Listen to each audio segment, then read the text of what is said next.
গুৱাহাটীত অনা অসমীয়াৰ গুণ্ডাগিৰি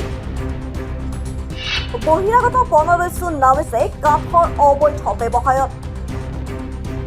কালাপাহাৰ বিটৰ অন্তৰ্গত এইখন কাঠৰ দোকান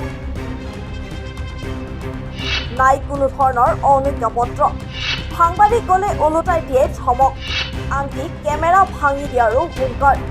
কাৰ বলত বলিয়ান এই বনদস্যু মনোজ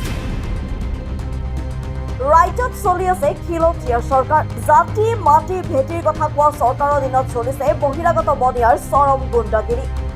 একাংশ বন বিষয়াক মেনেজ কৰি বন বিভাগৰ কোনো যাৱতীয় অনুজ্ঞাপত্ৰ নোহোৱাকৈ বহু মাহ ধৰি চলাই গৈছে কাঠৰ অবৈধ দোকান এই দৃশ্যসমূহলৈ মন কৰক কিমান বিশাল আকাৰত এই অবৈধ ব্যৱসায় কৰি আছে কাঠসমূহ আনে চালান নোহোৱাকৈ মুঠতে নিয়ম বুলি একো কথাই নামানে বনদস্যু জনৈক মনোজে নিজৰ অবৈধ ব্যৱসায়ৰ নিউজ কৰিব গ'লে সাংবাদিকৰ কেমেৰা ভাঙি দিয়াৰো দিয়ে ধমক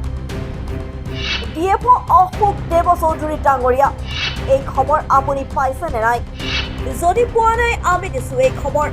পাৰে যদি বিহিত ব্যৱস্থা ল'ব লাগে আপুনি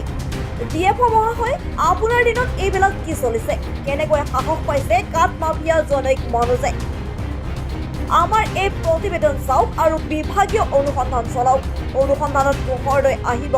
বহু কাহিনী আমাৰ অনুসন্ধান অব্যাহত থাকিব ক'ত কেনেদৰে চলাই গৈছে অবৈধ কাঠৰ ব্যৱসায় ফাৰ্নিচাৰৰ দোকান